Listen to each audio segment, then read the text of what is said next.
Buenas noches, viajero de los sueños. Hay un viento que nunca calla, un susurro antiguo que atraviesa los siglos, arrastrando consigo el polvo de las llanuras, los cascos de los caballos y el eco de un nombre que aún estremece la tierra. Genghis Khan, pero antes de que el mundo lo conociera como conquistador, antes de que su sombra cabalgara sobre imperios enteros, hubo un niño solo, hambriento, con los pies descalzos sobre la escarcha y el alma endurecida por el abandono. Desde aquel rincón olvidado del mapa, entre montañas sin nombre y ríos que no aparecen en los libros, se alzó un rugido que cambiaría para siempre el destino del mundo. Esta no es solo una historia de espadas, traiciones o conquistas. Es una historia tejida con juramentos de sangre, con leyes no escritas, con el miedo y la fe cabalgando juntos bajo un cielo sin murallas. Es el relato de una voluntad que no se quebró, de un imperio que nació del caos y de un hombre que supo escuchar la voz del viento y convertirla en ley, en fuego, en imperio. Cierra los ojos. Deja que el silencio te envuelva como la bruma de las estepas. Porque esta noche el tiempo retrocede y tú estás a punto de cabalgar junto a la sombra del Khan. Quédate conmigo y suscríbete al canal para no perderte ninguna de estas historias que despiertan la mente y acarician el alma. Capítulo 1. El eco del viento en las llanuras de Mongolia. Antes de que el acero se convirtiera en destino, antes de que la sangre marcara los mapas y los tambores de guerra despertaran al mundo, existía solo el viento. Un viento libre, incansable, que recorría las llanuras abiertas de Mongolia como si fuera el alma misma de la tierra. Aquel viento no conocía fronteras. Soplaba entre colinas desnudas, ríos transparentes y estepas infinitas, donde el cielo parecía tocar el suelo con los dedos. Allí no había reyes, solo pastores, familias errantes, caballos salvajes y el ritmo milenario de los ciclos que ningún imperio podía domar. La vida en aquellas tierras no era fácil. Era cruda, impredecible, sagrada. Los inviernos partían los huesos y el alma. Los veranos eran un respiro breve, como una tregua que nunca duraba lo suficiente. Las familias vivían en gers, aquellas tiendas redondas de fieltro que resistían el viento como corazones tercos anclados al suelo. Cada clan se movía con las estaciones, siguiendo el agua, el pasto, las estrellas, en un equilibrio antiguo entre hombre, animal y espíritu. En el horizonte se dibujaban caravanas de polvo, sombras a caballo, tribus que se cruzaban sin saludarse, hombres que nacían para cabalgar y morían por honor. La vida se vivía al galope, y también se perdía así. No había templos, pero sí historias que pasaban de boca en boca junto al fuego, relatos que hablaban de lobos sagrados, mujeres sabias y ancestros que vigilaban desde las montañas invisibles. Mongolia era un lugar donde lo espiritual y lo salvaje se entrelazaban como el humo y el viento. En este escenario nació un tiempo que la historia casi no registra. Un tiempo donde los clanes luchaban entre sí por agua, ganado y venganza, donde el poder era efímero y la traición se escondía incluso entre hermanos. Las alianzas se tejían con bodas forzadas o juramentos bajo la luna, y se rompían con lanzas al amanecer. Nadie dominaba a nadie por mucho tiempo. El Khan de un día podía ser el cadáver del día siguiente. La política era instinto, la ley, supervivencia. No existía un imperio, ni una bandera, ni un idioma común, solo una tierra compartida y la certeza de que para vivir había que conquistar el derecho a seguir respirando. Pero en medio de ese caos, entre las colinas donde el viento cantaba como un dios sin rostro, algo empezaba a cambiar. No era un ejército, no era una visión, era solo una sensación, como el temblor sutil antes del trueno. Los clanes más poderosos comenzaban a mirarse con desconfianza. Las rutas del comercio eran saqueadas. Los extranjeros traían noticias de armas nuevas, de guerras lejanas, de ciudades que crecían tras murallas. Y los chamanes, esos ancianos de mirada blanca, murmuraban que el espíritu del cielo se agitaba, que algo antiguo estaba a punto de despertar, El primer temblor de esa transformación no fue una batalla ni una invasión, sino una pregunta silenciosa. ¿Y si alguien pudiera unir lo que nunca fue unido? ¿Y si el viento, tan libre, tan indomable, pudiera tener un jinete? No se dijo en voz alta, pero el rumor corría como una sombra bajo las nubes. Los búfalos se agitaban sin razón. Los caballos relinchaban mirando hacia el norte. Y en las noches más frías, los ancianos se quedaban en silencio frente al fuego, como si escucharan algo que los demás aún no podían oír. Fue en ese silencio donde comenzó el verdadero imperio. No en un mapa, no en un trono, sino en la tensión invisible que precede al relámpago. Porque la historia que está por comenzar, la historia de un niño sin clan, sin nombre y sin protección, no nace de la gloria, sino del vacío. Un vacío tan profundo como las llanuras que lo vieron llegar al mundo. El viento ya lo había sentido antes que nadie. Y esa noche, mientras soplaba entre las tiendas solitarias, acarició por primera vez el rostro de Temujin. Nadie lo notó. Nadie supo lo que ese aliento significaba, pero el destino ya había comenzado su marcha, y no habría camino de regreso. Capítulo 2. Un niño llamado Temujin bajo el cielo sin murallas. El cielo en Mongolia no tiene límites, ni templos, ni techos que lo detengan. Allá arriba, el azul lo cubre todo, como una promesa sin bordes, como el juicio silencioso de los dioses antiguos. Debajo de ese cielo, abierto, frío, eterno, nació un niño. Su nombre fue Temujin. Y aunque nadie lo supiera entonces, la tierra había parido algo más que un ser humano. Había parido una tormenta. Su llegada al mundo no estuvo acompañada de celebraciones, ni de augurios felices. Nació entre el barro y la escarcha, en el interior de una tienda de fieltro, golpeada por el viento. Su madre, Huelun, apenas tuvo tiempo de mirarlo antes de volver al silencio. Su padre, Yesugei, era un jefe de clan menor, respetado pero sin territorio fijo, con enemigos ocultos y alianzas endebles. A Temujin no lo esperaba ningún trono, ningún linaje ilustre, solo un nombre heredado de un enemigo derrotado en batalla, como si, desde el principio, la guerra estuviera escrita en sus huesos. La infancia de Temujin no fue infancia, fue aprendizaje a golpes, hambre constante, desconfianza del otro, y el frío como único maestro. Aprendió a montar a caballo antes de aprender a caminar bien. Aprendió a cazar con el estómago vacío, a callar cuando los adultos hablaban y a no llorar cuando el dolor llegaba, porque en la estepa el llanto es un lujo que solo se permite a los muertos. No tuvo libros, pero escuchó las historias que contaban los viejos junto al fuego. Historias de dioses de la tormenta, de ancestros convertidos en estrellas, de clanes que desaparecieron por una sola traición. Yesugei, su padre, le enseñó que confiar era debilidad, pero también le mostró cómo elegir aliados, cómo leer los ojos de un enemigo antes de que sacara el cuchillo. Y sin embargo, a pesar de ese mundo hostil, hubo algo que no pudieron arrancarle: la mirada firme. Temujin no desviaba los ojos, ni cuando lo golpeaban, ni cuando lo ignoraban. Era un niño callado, pero no sumiso. Algo en su pecho ardía con un fuego que no se explicaba con palabras. Pero el mundo no espera a los que arden. Un día, cuando Temujin apenas tenía 9 años, su padre fue envenenado por una tribu rival. Murió lejos de su hogar, y con él se desmoronó la frágil red de protección que aún sostenía a su familia. Los aliados desaparecieron, los servidores huyeron. Los clanes cercanos, que antes se inclinaban ante Yesugei, ahora se burlaban de su viuda y sus hijos. Fueron abandonados, exiliados, tratados como si ya estuvieran muertos. Huelun, su madre, recogió lo poco que quedaba y condujo a sus hijos hacia el borde de la nada, un lugar donde ni los lobos se atrevían a cazar. Allí comenzó la verdadera forja. En ese rincón sin árboles, sin amigos, sin carne para el fuego, Temujin conoció el sabor del hambre que no duerme.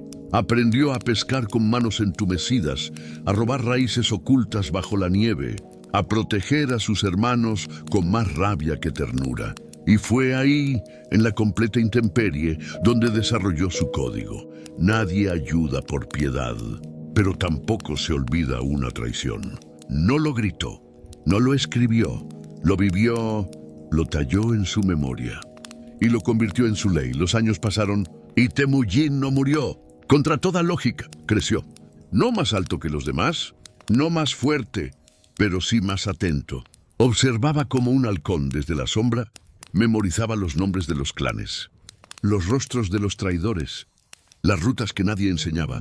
Y en medio de esa crudeza, también nació algo más, la visión. Mientras otros soñaban con robar ganado o vengar una ofensa, Temujin pensaba en lo que nadie se atrevía a imaginar. ¿Y si las tribus dejaran de pelear entre sí? ¿Y si la ley no cambiara con cada jefe? ¿Y si la estepa no fuera solo tierra para morir, sino para gobernar? Nadie lo sabía aún, pero el niño que cazaba ratones para sobrevivir estaba diseñando el principio de un imperio. En uno de esos inviernos largos, cuando los cuerpos se tensan para resistir y las noches parecen eternas, Temujin miró al cielo sin murallas y comprendió que si algún día quería cambiar su destino, no podía esperar compasión ni milagros. Solo tenía una opción: ser más implacable que el hambre, más paciente que la venganza, más veloz que la muerte. Y en ese momento, aunque nadie lo viera, nació algo nuevo en él. No era odio, no era fe, era decisión. Una decisión tan dura como el hielo que lo rodeaba y tan silenciosa como el primer paso de quien elige no volver atrás. Capítulo 3. Hambre, traición y el valor de sobrevivir. El hambre no golpea de una sola vez. No es una herida que se abre y se cierra. Es más bien un zumbido, un eco persistente en el fondo del cuerpo. Un vacío que crece cada día como si quisiera devorarlo todo. Los sueños, la voluntad, incluso la memoria. Para Temujin y su familia, esa fue la constante, la presencia ineludible de la necesidad. No era la guerra la que les quitaba el sueño, ni los lobos, ni los enemigos ocultos. Era el miedo de no despertar al día siguiente con fuerzas para levantarse. Vivían como sombras, entre grietas del paisaje, lejos de los caminos, esquivando tanto a bestias como a hombres. Helun, la madre, los mantenía unidos con una tenacidad que parecía sacada de otra vida.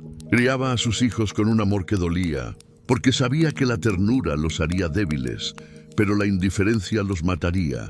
Ella les enseñó a callar cuando escuchaban cascos a lo lejos, a esconderse bajo la tierra si el viento traía voces, a racionar incluso la desesperanza. Bajo su guía, Temujin aprendió a hacer de la necesidad una virtud y del silencio una fuerza. Pero incluso entre hermanos, la escasez pone a prueba el alma. Un día, durante un invierno especialmente cruel, Temujin atrapó un pez. No era grande, apenas una astilla de esperanza entre tanta escarcha. Cuando se lo negó a su medio hermano Vector, algo cambió entre ellos.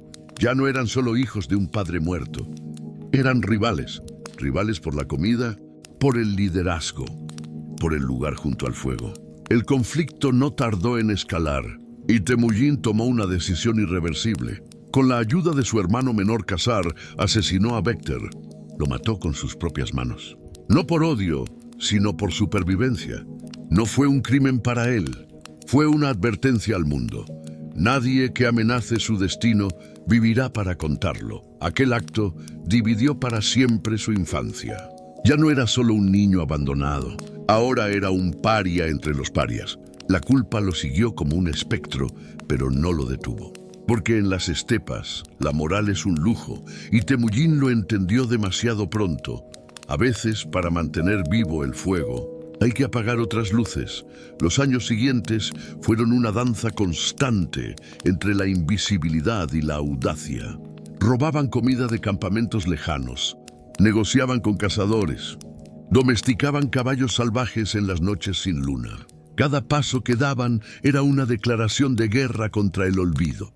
Temujin, que apenas hablaba cuando era niño, comenzó a usar sus palabras como flechas. Aprendió a persuadir, a prometer, a hacer que otros creyeran en su visión, aunque aún no tuviera nada que ofrecer. Y poco a poco, entre la maleza de la desesperanza, empezaron a brotar las primeras semillas de lealtad.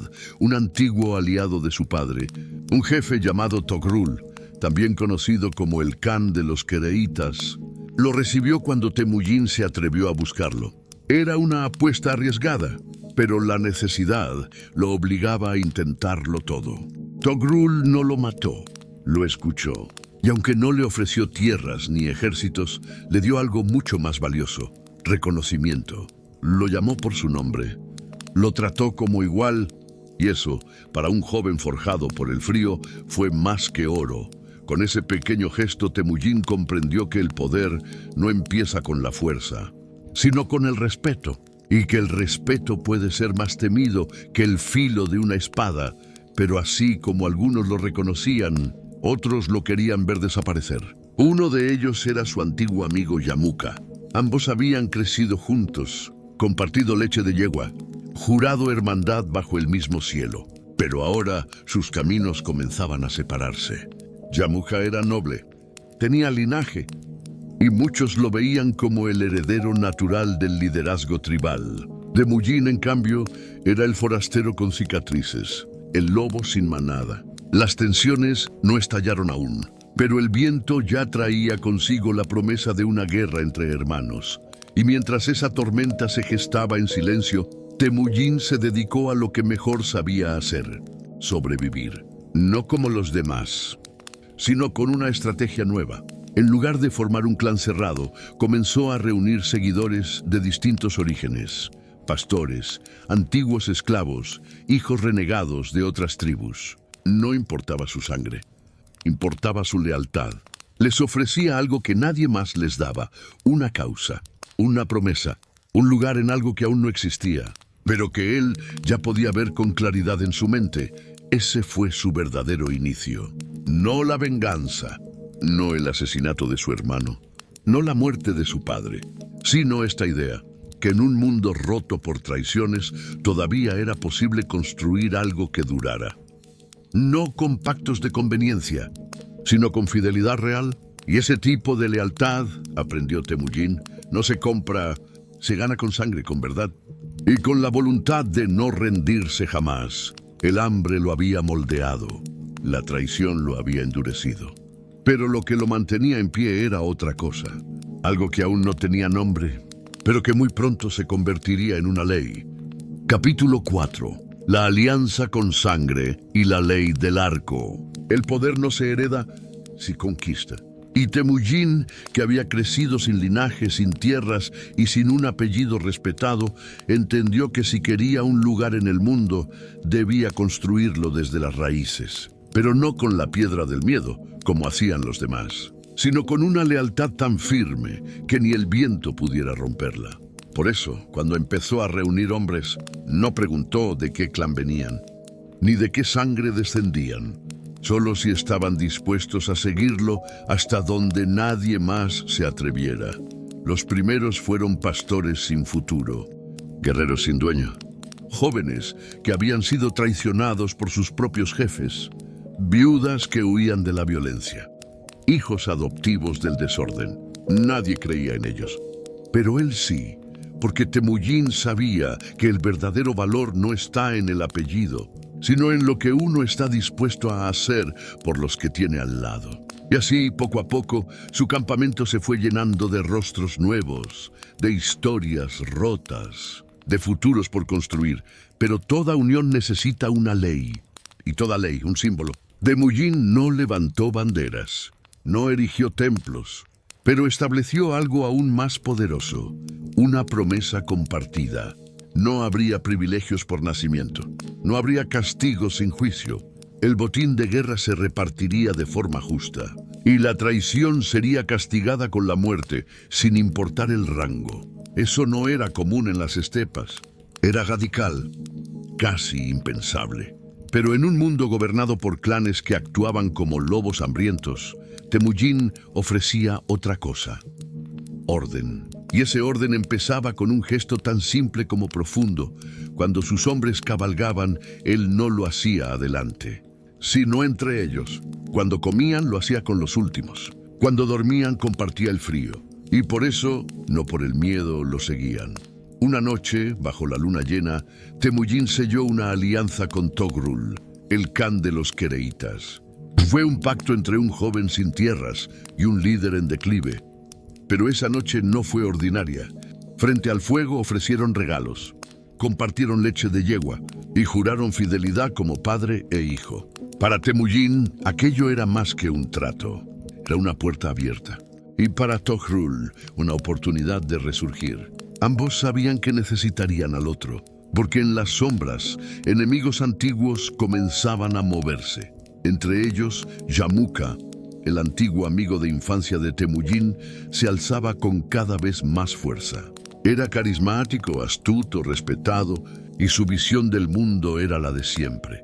Una estepa gobernada por nobles, con las reglas de siempre, donde el poder se transmitía entre unos pocos. Temujin era para él una amenaza al orden natural, una chispa de revolución que debía apagarse antes de que creciera demasiado. Mientras tanto, Temujin no se distraía con rivalidades. Sabía que si quería unir a los clanes, debía ofrecer más que discursos. Y lo hizo con hechos. Organizó su ejército no por familias, sino por méritos. Cada grupo de 10 hombres tenía un líder elegido por su capacidad, no por su sangre. Cada 100, un capitán. Cada 1000, un comandante. Así nació la base de lo que pronto sería una fuerza invencible, disciplinada, leal, implacable. Ya no eran tribus dispersas, eran una sola estructura, como un solo arco a punto de disparar. El arco, símbolo de los pueblos nómadas, se convirtió en su ley silenciosa. Densado con cuidado, firme pero flexible, letal pero paciente. El arco no grita, espera. Y Temujin era igual. No se dejaba llevar por impulsos. Planificaba, observaba y solo atacaba cuando estaba seguro de que cada flecha daría en el centro. Pero el mundo no estaba listo para ese tipo de orden. La noticia de su creciente poder comenzó a correr como el humo entre las estepas. Algunos clanes comenzaron a ofrecerle su lealtad sin pelear, otros a conspirar desde la sombra. Temujin los escuchaba a todos, pero solo confiaba en unos pocos. Y a esos pocos les ofrecía algo más que protección. Les daba una causa. No conquistar por gloria, sino unificar por supervivencia.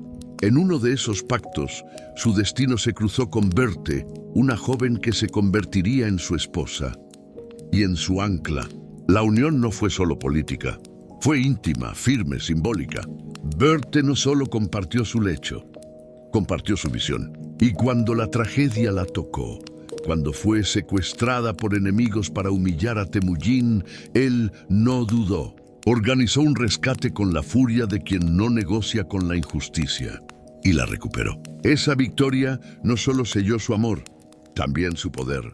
Los que lo seguían comprendieron entonces que él no solo hablaba, actuaba. Y cuando alguien que ama se convierte en tu causa, no hay derrota posible. Así, entre alianzas de sangre, lealtades forjadas en la adversidad y una ley más justa que la tradición, Temujin comenzó a ser algo más que un líder. Empezó a ser símbolo, una nueva forma de entender el poder, no como dominio, sino como estructura. El arco estaba tensado, y aunque la flecha aún no volaba, todos sabían que cuando lo hiciera, no habría forma de detenerla. Capítulo 5. El ascenso entre tribus y la unificación de los clanes. El eco de los cascos retumbaba cada vez con más fuerza, y el nombre de Temujin, que alguna vez fue sinónimo de abandono, empezaba a resonar como promesa y como amenaza. Lo que comenzó como un pequeño campamento de renegados y desposeídos, crecía día tras día con la precisión de un ejército que no pedía permiso para existir.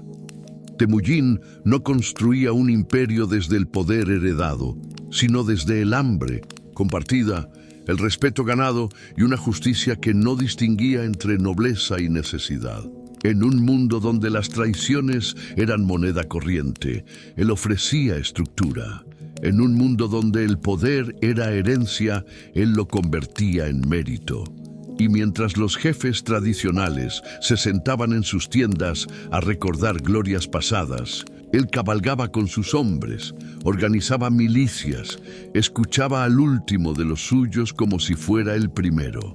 La unificación no llegó de golpe. Llegó como una marea silenciosa, avanzando sin descanso.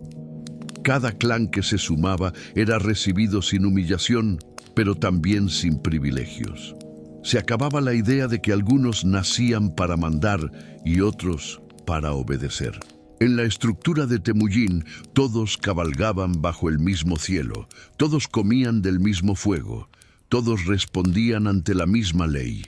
Era una revolución disfrazada de orden. Para muchos, eso era liberación. Para otros, una herejía. La vieja nobleza, acostumbrada a heredar el poder como se hereda una espada oxidada, comenzó a mirar con recelo al joven Khan, que no pedía permiso y que hablaba de unificar no solo tierras, sino corazones. Algunos se unieron por convicción, otros por temor, otros más por cálculo, pero todos, sin excepción, sabían que el mundo como lo conocían estaba cambiando.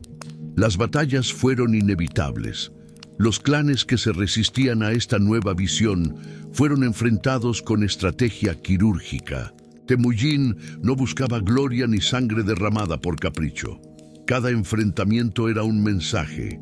Al enemigo que se rendía, le ofrecía integración.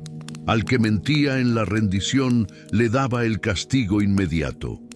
Esa coherencia lo volvía impredecible, pero justo. En una de esas campañas venció al poderoso clan Taichiud, el mismo que lo había esclavizado de niño, encadenándolo como si fuera un animal. Cuando tuvo la oportunidad de vengarse, no los aniquiló, los absorbió. Porque Temujin no buscaba exterminar, buscaba construir. Y entendía que el odio podía cegar más que el frío. El rumor de un líder que no traicionaba, que compartía botines, que escuchaba, se expandía como el fuego en pastizales secos. Clanes enteros comenzaron a abandonar a sus jefes tradicionales para seguir a Temujin. No era solo por estrategia, era por esperanza. Por primera vez alguien hablaba no solo de supervivencia, sino de propósito. Y en medio de ese ascenso imparable, ocurrió lo que debía ocurrir. Yamuka, su viejo hermano de sangre, se proclamó Gran Khan de los mongoles tradicionales, declarando la guerra al hombre que consideraba un traidor a las costumbres. La batalla entre ambos no fue solo una lucha por territorio, fue una guerra de visiones. Por un lado, Yamuka representaba la vieja Mongolia, aristocrática, cerrada, hereditaria. Por otro, Temujin ofrecía algo más difícil de controlar. Una Mongolia abierta, estructurada, donde el mérito valía más que el linaje. El enfrentamiento fue brutal, pero el alma de Temujin era más sólida que las montañas. Derrotó a Yamuka en varias escaramuzas, aunque no lo mató. Y ese acto, aparentemente débil, fue su mayor fuerza, porque mostraba que incluso en la victoria, su causa no era la venganza, era el orden. La unificación avanzó sin freno. Uno a uno, los clanes caían o se unían. Y para cuando las últimas tribus independientes bajaron sus armas, Temujin ya no era simplemente un líder. Era el centro de una nueva estructura, el padre de una nación que nunca antes había existido. Bajo un cielo inmenso y frente a una asamblea de tribus, se selló el cambio. El título fue pronunciado por primera vez como un murmullo cargado de historia. Genghis Khan, soberano universal, no de un trono, sino de una voluntad compartida. Y aunque muchos aún no comprendían el alcance de ese momento, el mundo acababa de presenciar algo que solo ocurre una vez cada 1000 años. El nacimiento de un imperio desde la ceniza de la necesidad. Capítulo 6. El nacimiento del nombre que estremecería al mundo, Gengis Khan. El viento en Mongolia no se detiene, pero aquella mañana, por un instante, pareció contener la respiración. El cielo estaba despejado, vasto como siempre, pero algo en el aire era distinto. No era una tormenta, ni una batalla, ni un eclipse. Era algo más silencioso, más profundo, como si la historia estuviera a punto de escribir una línea que jamás podría borrarse. Frente a una asamblea de líderes tribales, guerreros curtidos, jefes vencidos y hombres libres, Temujin se mantuvo en pie. No como un conquistador, sino como un símbolo. Llevaba la misma mirada con la que había enfrentado el hambre, la traición, el exilio. Pero ahora sus ojos eran espejos donde muchos veían reflejado su propio destino. No era un rey, ni un sacerdote, ni un profeta, pero en su presencia se condensaban todos los ecos de un pueblo que por fin encontraba una voz común. Los tambores sonaron primero, bajos, constantes, como si imitaran el latido de una tierra que llevaba siglos esperando este momento. Luego vino el silencio. Y entre ese silencio, la proclamación, Temujin sería desde ese día Gengis Khan. No fue un título heredado, fue una creación. Significaba algo más que líder, más que emperador. Era el nombre de quien encarna el mandato del cielo eterno, el Tengri, para traer orden a un mundo fragmentado. Era un pacto con lo divino, pero también con lo humano. Porque Gengis Khan no se alzó por derecho, sino por mérito. Y ese solo hecho rompía todas las estructuras de poder conocidas hasta entonces. La ceremonia no tuvo catedrales ni joyas. No hubo incienso ni tronos dorados. Solo tierra, viento y la mirada atenta de cientos de hombres que sabían que algo sagrado estaba ocurriendo. La sangre de las tribus que antes luchaban entre sí, ahora compartía una misma causa. Y ese hilo invisible que los unía no era la imposición, era la elección. Gengis Khan no prometió riqueza, prometió justicia. No ofreció paz eterna, ofreció orden, claridad y destino. En ese mismo acto proclamó sus primeras leyes, reglas que no venían de antiguos textos, sino de su propia experiencia, de su comprensión íntima de la fragilidad humana. Prohibió la traición entre hermanos de armas. Decretó castigos severos para quien desobedeciera a su comandante. Estableció que cada clan debía respetar las decisiones del consejo. Y lo más radical, que todos, desde el más humilde hasta el más alto, serían juzgados por las mismas normas. Era la semilla de un imperio no solo fuerte, sino coherente. Nadie lo había hecho antes. Nadie se había atrevido. Los enemigos comenzaron a comprender que esto no era solo una unificación temporal. Era la fundación de una idea que se expandiría como fuego en campos secos. Porque un imperio no comienza con ejércitos, comienza con una visión. Y la visión de Gengis Khan era clara.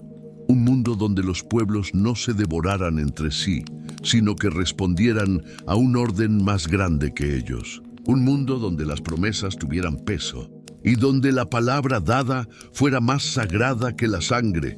La proclamación del nuevo nombre no fue una simple etiqueta, fue un nacimiento simbólico. Temujin, el huérfano, el esclavo, el paria, moría ese día. Y en su lugar nacía Gengis Khan, el arquitecto de un imperio sin murallas, el jinete del destino, la ley en movimiento. Sus seguidores lo sabían, lo sentían. Por eso no celebraron con fiestas, celebraron con silencio reverente, porque entendían que desde ese momento ya no estaban simplemente sobreviviendo. Ahora formaban parte de algo más grande, algo que cambiaría el curso del tiempo.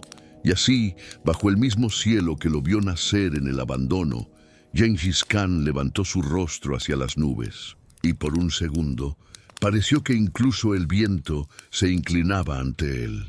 Capítulo 7. Yasa, el código de hierro del nuevo imperio. Toda civilización se levanta sobre una promesa y se sostiene sobre una ley. Para Gengis Khan, esa ley no podía ser la de los clanes antiguos, ni las costumbres que cambiaban según el viento. Si su imperio iba a sobrevivir más allá de su propia sombra, necesitaba algo más fuerte que la sangre, más firme que el miedo. Así nació la Yasa. No fue un documento tallado en piedra, ni un libro decorado con símbolos sagrados. Fue una ley viviente, transmitida con la seriedad de un juramento, ejecutada con la precisión de una sentencia, respetada con la misma devoción con la que se teme al trueno. La Yasa era más que un conjunto de reglas, era el alma misma del nuevo orden mongol. El núcleo de la Yasa era claro: disciplina absoluta, lealtad inquebrantable y justicia sin distinciones. Nadie estaba por encima de ella, ni siquiera el propio Khan. Esa era su fuerza y su amenaza. No importaba si eras un comandante veterano o un joven soldado. Si robabas, mentías o desobedecías, la pena era inmediata. A veces la muerte, otras veces la humillación, pero jamás el olvido. Cada falta quedaba grabada en la memoria colectiva como advertencia, como cicatriz. Y fue esa igualdad ante la ley lo que atrajo a miles a sus filas. Porque en un mundo gobernado por favoritismos y linajes, Genghis ofrecía otra moneda, la del mérito, el deber y la palabra empeñada.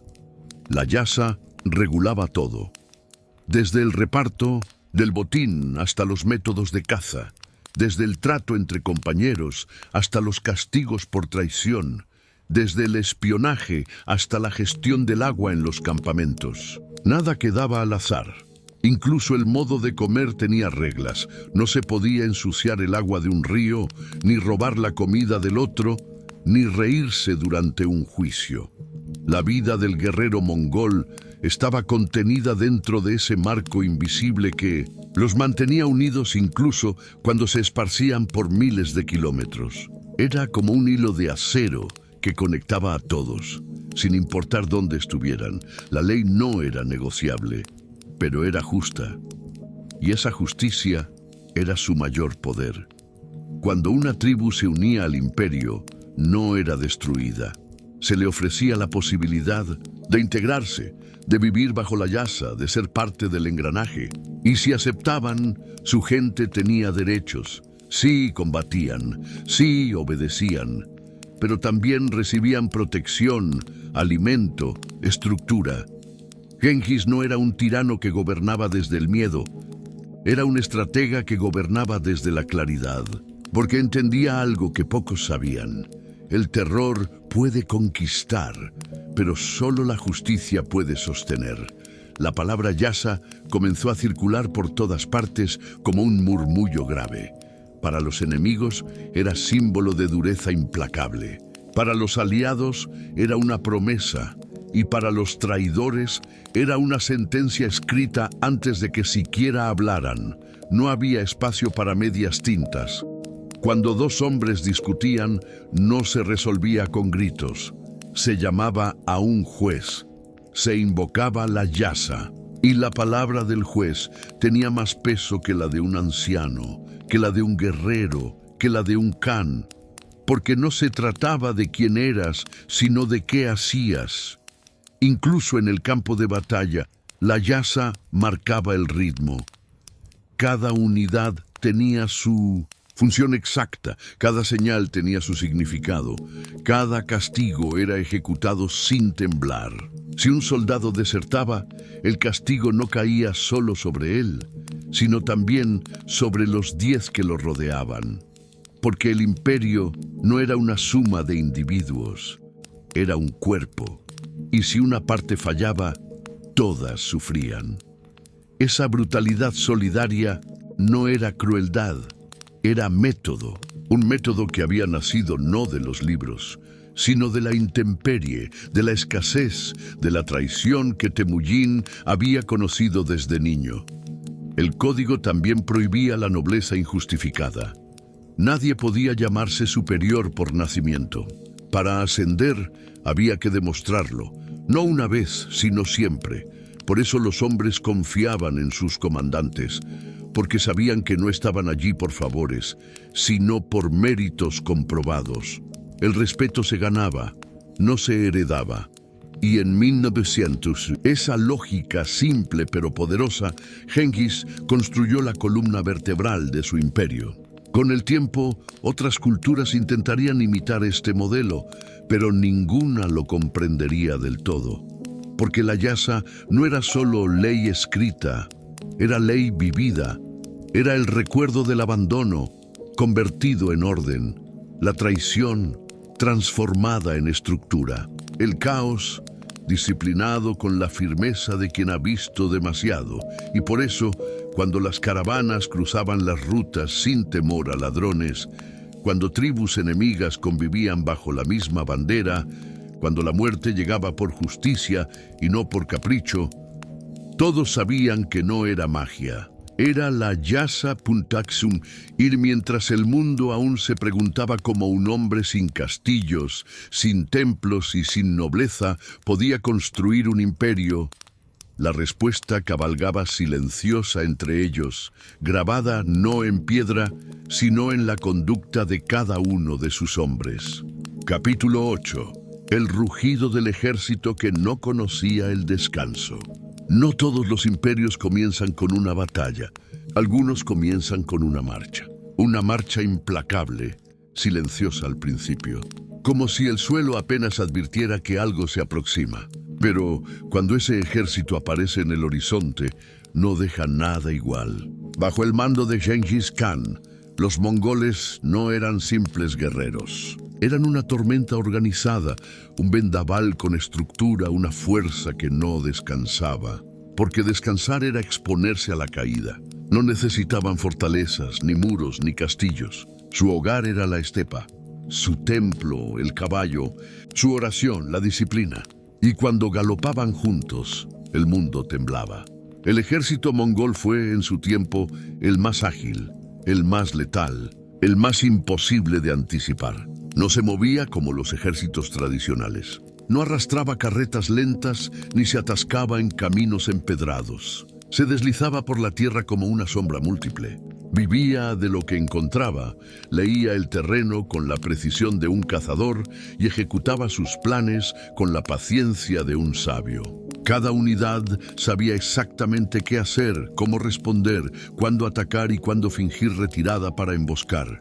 La Yasa, como ley interna, lo regulaba todo. Pero el verdadero poder estaba en la mente de cada soldado. Todos sabían que no estaban ahí por imposición. Estaban ahí porque creían. Los caballos eran su extensión. No animales, sino aliados. Cada guerrero llevaba consigo varios. Uno para el avance, otro para el combate, otro para escapar, si era necesario. Así podían avanzar distancias impensables, días y noches sin detenerse, como si el cansancio no existiera en su mundo. Desde el aire, si alguien los hubiera visto, parecerían una ola, pero una ola con propósito. El galope de 1000 hombres podía escucharse desde kilómetros, y para cuando ese sonido llegaba a una ciudad, ya era demasiado tarde. No atacaban sin estrategia, estudiaban, esperaban, enviaban espías, mensajeros disfrazados, falsos comerciantes. Aprendían los puntos débiles, memorizaban rutas, sobornaban si era útil, pero si la ciudad se resistía, el castigo era ejemplar. La fama de los mongoles precedía sus cascos. Bastaba el rumor de que se acercaban para que las ciudades enviaran embajadores rogando clemencia. No porque fueran demonios, sino porque no perdonaban la mentira. Si una ciudad se rendía con sinceridad, era protegida, integrada al imperio. Si fingía sumisión y luego traicionaba, la respuesta era total. Quemaban los muros, destruían la élite gobernante y dejaban intactas las estructuras económicas para que la ciudad pudiera servir al nuevo orden. No era saqueo, era rediseño. Genghis Khan organizó su ejército como una máquina pensante. Los arqueros eran su columna vertebral. Disparaban a caballo con una precisión inhumana, incluso al galope completo. Sus flechas eran ligeras pero letales. Podían rodear a un enemigo sin necesidad de enfrentarlo cara a cara. desde lejos, desde los flancos, desde la retaguardia. Convertían cada batalla en una coreografía sangrienta. Y cuando la lucha llegaba al cuerpo a cuerpo, usaban espadas curvas, lanzas cortas y la certeza de que si caían, otro ocuparía su lugar sin dudarlo. La comunicación entre ellos era otro secreto. Usaban señales de humo, banderas, silbidos, cuernos, todo pensado para coordinar movimientos en medio del caos. Cada división sabía cuándo avanzar y cuándo detenerse, como si un solo cerebro guiara a todos. Pero ese cerebro no era mágico, era planificación pura. Detrás de cada movimiento había estrategia. Detrás de cada estrategia, previsión. Y detrás de todo, la voluntad de Gengis Khan, que no buscaba la victoria por vanidad, sino por necesidad, porque para él cada batalla no era un fin. Era un medio, cada territorio conquistado, un eslabón más en la cadena que estaba uniendo el mundo conocido. No había fronteras, no había mapas que resistieran su avance. Solo el ritmo constante de una marcha sin descanso, de una visión que no conocía la palabra basta. Los ejércitos enemigos, acostumbrados a guerras estáticas, no podían comprender cómo una fuerza sin castillos, sin catapultas, sin barcos, podía devastar ciudades enteras, reinos completos, culturas milenarias. Pero lo hacían, porque no traían peso innecesario, solo lo esencial, el hambre por ordenar el caos. Y así, mientras los imperios sedentarios seguían discutiendo en sus palacios, mientras los reyes intercambiaban cartas con sellos de oro, el ejército de Gengis Khan avanzaba sin pedir permiso, una fuerza que no dormía, porque su sueño era demasiado grande como para detenerse. Capítulo 9. La conquista de China y la caída de las ciudades muralla. Durante siglos, China había sido un universo en sí mismo. Ríos interminables, ciudades amuralladas, emperadores que se creían mandatarios del cielo, y una muralla tan extensa que parecía haber sido levantada por los dioses para contener el mundo exterior.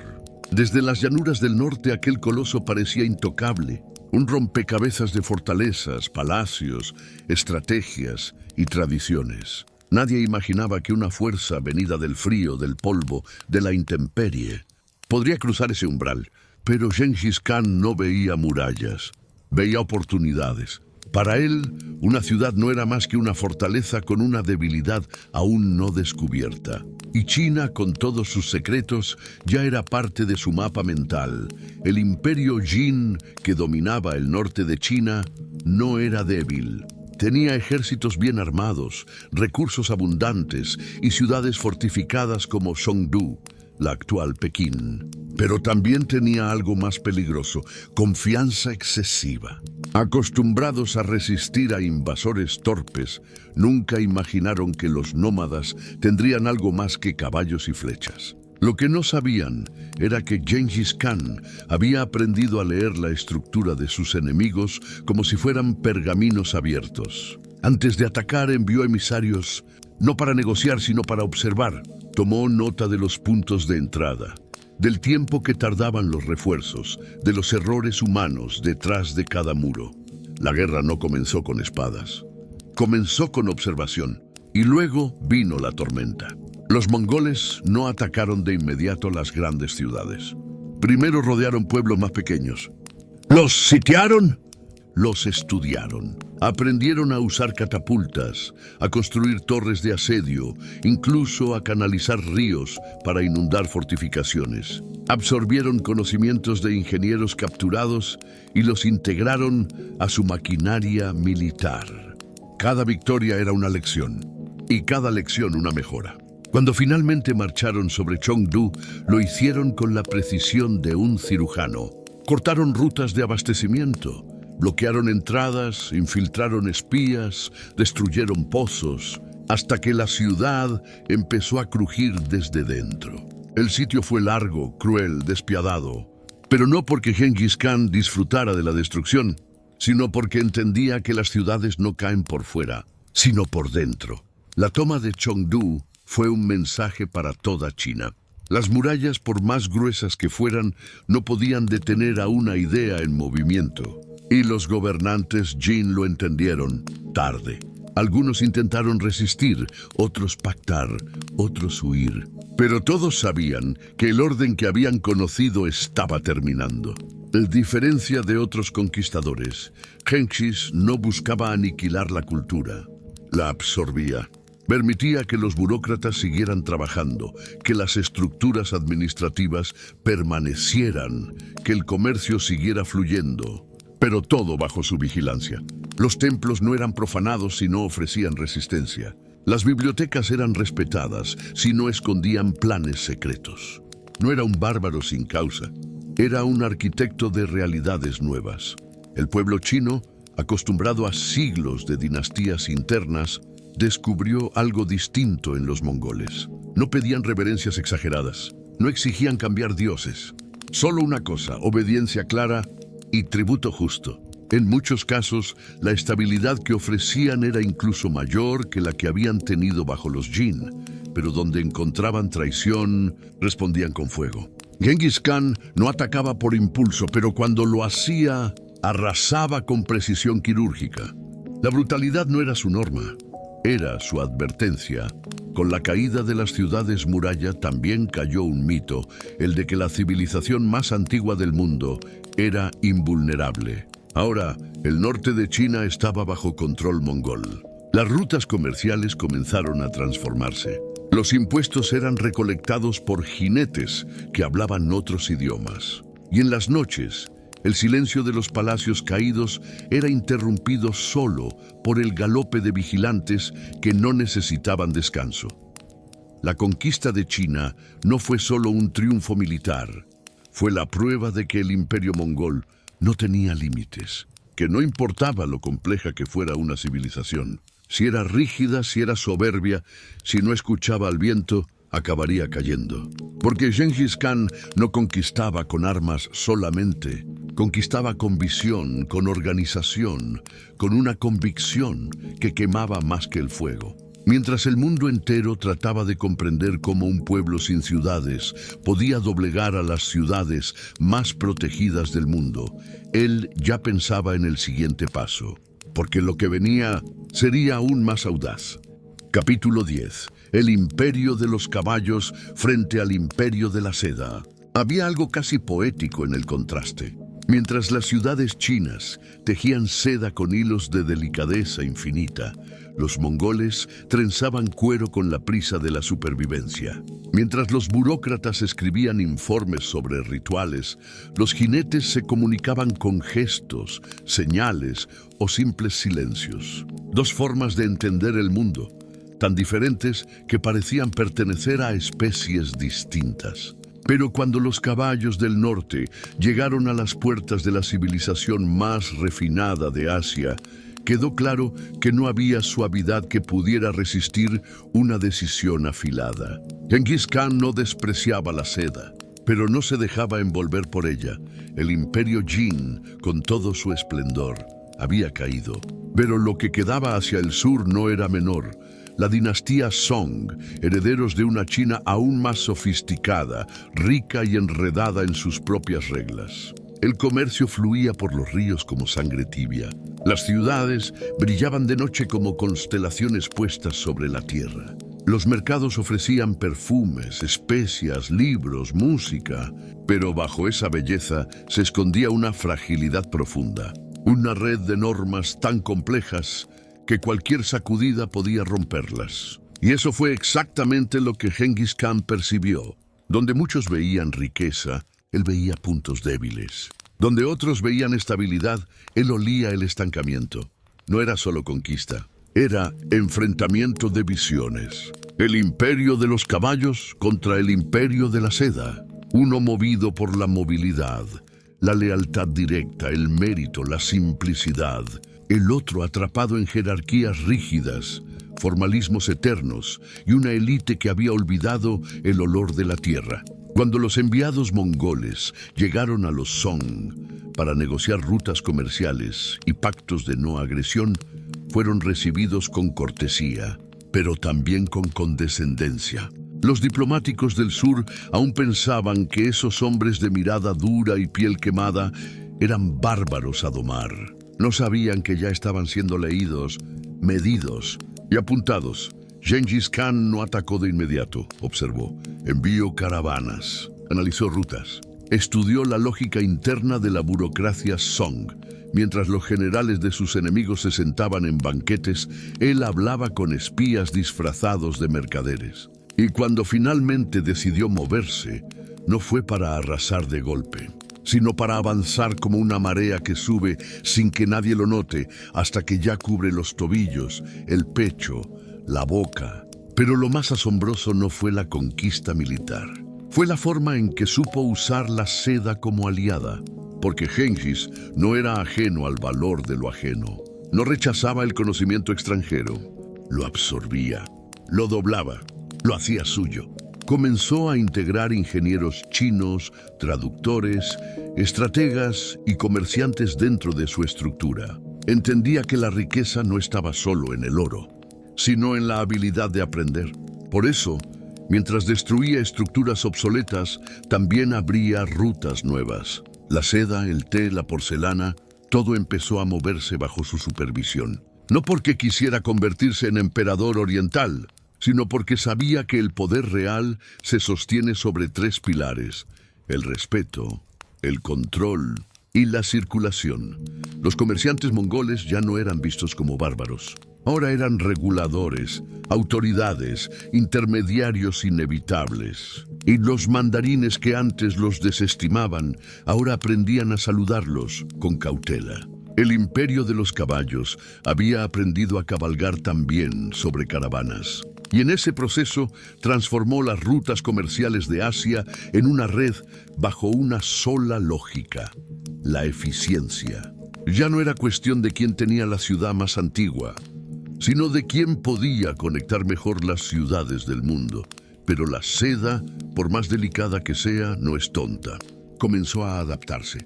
Los pueblos del sur, viendo que el acero mongol podía acompañarse de reglas claras y tributo justo, empezaron a rendirse antes de ser sitiados. Entendían que resistirse podía ser la muerte, pero integrarse significaba continuidad.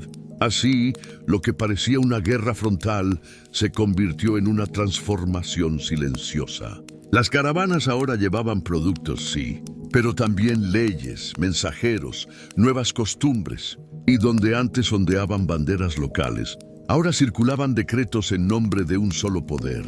La conquista de la seda no fue la destrucción del lujo, fue su reorganización. Donde antes había ciudades cerradas en sí mismas, ahora había rutas abiertas, pasos fronterizos, vigilados por soldados a caballo, impuestos recolectados con precisión y justicia, castigos exactos para los que robaban, protección para los que comerciaban.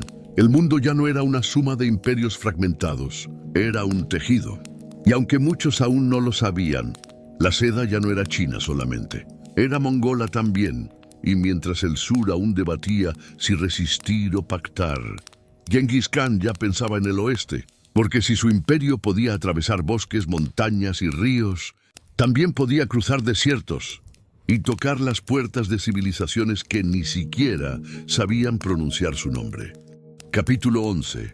Las caravanas, el comercio y la red del mundo antiguo.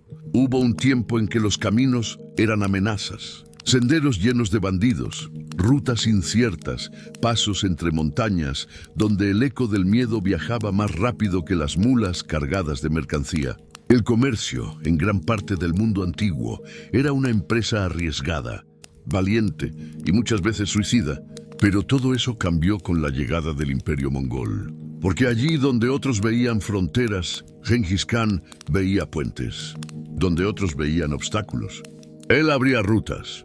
Su ambición no era solo conquistar ciudades, sino conectar las distancias. Y en esa tarea, las caravanas se convirtieron en su ejército silencioso. Bajo su mandato, la ruta de la seda, ese viejo corredor que unía Oriente y Occidente, vivió su renacimiento más glorioso. Desde las ciudades del norte de China hasta los mercados de Samarcanda, desde los oasis del desierto del Gobi hasta las tierras persas, los caminos se despejaron. No por la paz, sino por el orden. Las patrullas mongolas vigilaban los trayectos más largos. Había estaciones para descansar, puntos de agua asegurados, refugios cada ciertos kilómetros. E incluso un sistema de postas tan eficiente que los mensajes podían recorrer miles de kilómetros en cuestión de días. Cada caravana que avanzaba por esas rutas llevaba consigo más que mercancía, transportaba ideas, costumbres, lenguas, rumores, y con ellos la huella del nuevo imperio. Los comerciantes que antes viajaban temiendo la emboscada, ahora se sabían protegidos, si respetaban la ley. Nadie podía robar sin castigo. Nadie podía agredir a un viajero sin enfrentar la justicia del Khan. Y esa justicia no era lenta, era directa, implacable, pero justa. Así, lo que antes era un acto de coraje, ahora se convirtió en una vocación segura. Las rutas se llenaron de colores, acentos y aromas. Se comerciaban sedas, especias, perlas, caballos, oro, pero también libros, mapas, remedios, creencias, instrumentos musicales. El mundo, por primera vez en siglos, comenzaba a parecer una red continua, no una colección de islas desconectadas. Gengis Khan no era comerciante, pero comprendía el poder del comercio como nadie. Sabía que una ciudad conquistada era útil, pero una ciudad conectada era poderosa. Por eso priorizaba los caminos, los cuidaba y los integraba a su estructura imperial, como si fueran venas del mismo cuerpo. Cada ruta, un canal de control. Cada caravana, una prueba de que su visión funcionaba. Y cuando los embajadores de países lejanos comenzaban a llegar por esos caminos, desde Europa, desde el mundo islámico, desde el sur lejano, no venían solo con intenciones diplomáticas, venían con asombro, porque encontraban en medio de un imperio construido por jinetes una red más avanzada que la de muchos reinos sedentarios. El sistema de mensajería, el YAM, fue una de las joyas silenciosas de su gobierno. Cada estación tenía caballos frescos, comida, un vigilante, un registro. Los emisarios oficiales podían cruzar miles de kilómetros con noticias, decretos o amenazas en tiempos impensables. Así, la voluntad del Khan viajaba más rápido que las tormentas. Nada quedaba fuera de su alcance. Y más allá del control había algo más, una sensación de pertenencia. Porque cuando las rutas se mantienen abiertas, el mundo se vuelve más pequeño. Y eso, en tiempos de aislamiento y miedo, era revolucionario. Los carabasares, esos albergues fortificados para comerciantes, se llenaban de lenguas distintas. En una sola noche podía haber un persa contando cuentos, un árabe vendiendo incienso, un chino ofreciendo seda, un turco tallando cuchillos y un mongol vigilando desde la sombra. Y sin embargo, todos sabían que estaban bajo la misma protección, no por temor, sino porque la ley era más fuerte que la codicia. Y eso, en el corazón del desierto, era más valioso que el oro. Así, mientras los reinos de Europa aún debatían sobre reinos y cruzadas, mientras los emperadores del sur aún se adornaban con rituales antiguos, Gengis Khan ya había hecho algo más profundo. Había cosido el mapa con hilos invisibles. Y cada caravana que avanzaba por esa red confirmaba que su imperio no solo se medía en territorios, sino en caminos que nunca se detenían. Y mientras la seda seguía viajando y el té cruzaba desiertos y el conocimiento pasaba de boca en boca, él ya pensaba en la siguiente grieta del mapa, en esa región que había cometido el peor de los errores, confundir diplomacia con desprecio. Capítulo 12. Persia, Corasmia y el castigo por la traición. Persia, tierra antigua, refinada, orgullosa. Durante siglos, sus ciudades fueron faros de sabiduría, ciencia, arte y poder. Isfahán, rey, Samarcanda, Bujará, nombres que sonaban como versos en las caravanas que cruzaban Asia. En esas tierras, el comercio era venerado. los libros eran joyas y los mercados respiraban con el ritmo lento de la diplomacia. Genghis Khan los observaba con respeto. Sabía que no todas las conquistas debían hacerse con espadas. Algunas se hacían con acuerdos. Por eso, cuando el imperio corásmio creció en el corazón de Persia, Genghis no envió tropas. Envió una propuesta: comercio, rutas abiertas, mutua protección. Una alianza entre dos mundos distintos, pero igualmente ambiciosos. El Shah corásmio, Muhammad II, recibió la propuesta. Era un hombre educado, poderoso, pero cegado por su orgullo. Veía a los mongoles como un pueblo tosco, rústico, indigno de sentarse a su mesa. No entendió que lo que llegaba no era un trato, era una prueba, y la falló. Primero permitió que un gobernador local, el de Otrar, arrestara a los comerciantes mongoles que habían llegado con bienes, animales y cartas selladas con respeto. No solo los arrestó, los ejecutó. Luego, cuando Genghis envió embajadores exigiendo justicia, el Shah cometió el error imperdonable.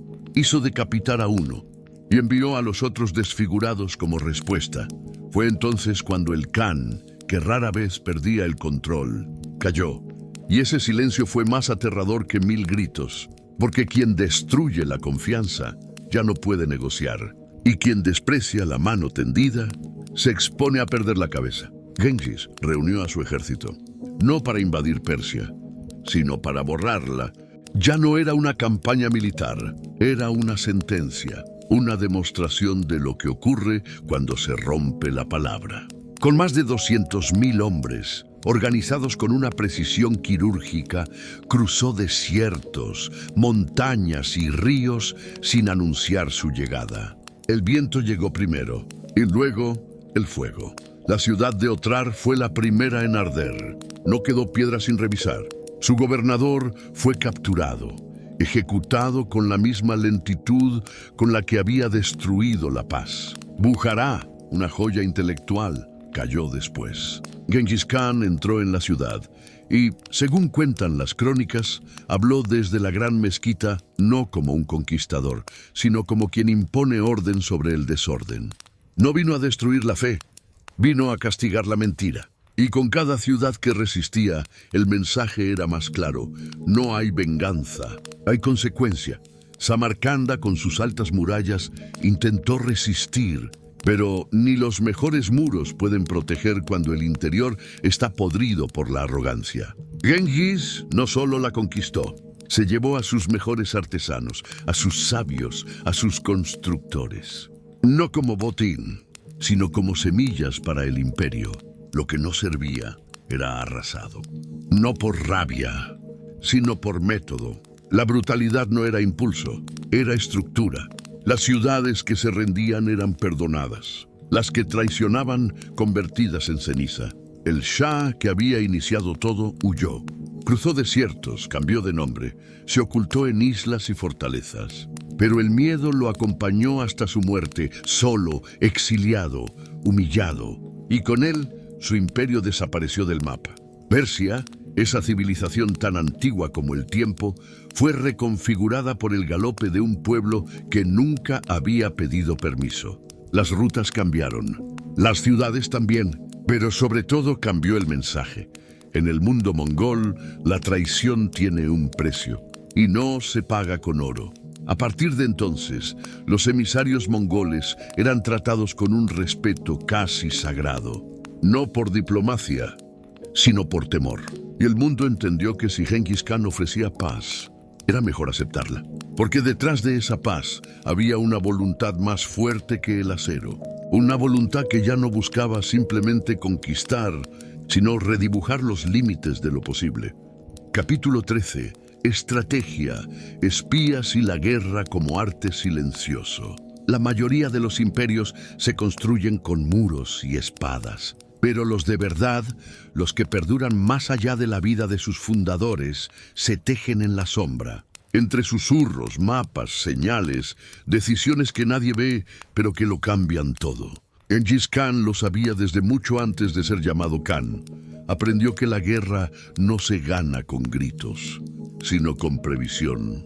que la victoria no es la última flecha disparada, sino la primera información bien obtenida. Y por eso, incluso en los tiempos de galope y conquista, desarrolló una red de inteligencia tan precisa que cada enemigo era leído antes de ser atacado. Sus espías no llevaban capas oscuras ni dagas escondidas. Eran comerciantes, traductores, prisioneros liberados, mujeres con lengua hábil, viajeros que cruzaban fronteras con más preguntas que productos.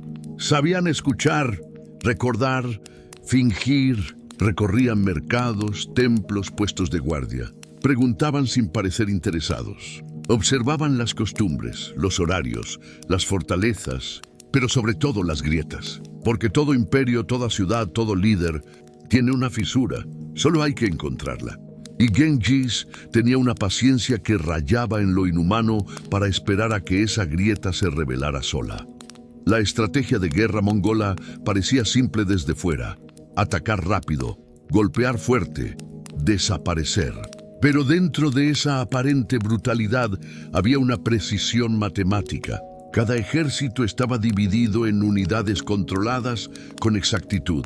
Cada movimiento, coordinado como una coreografía silenciosa.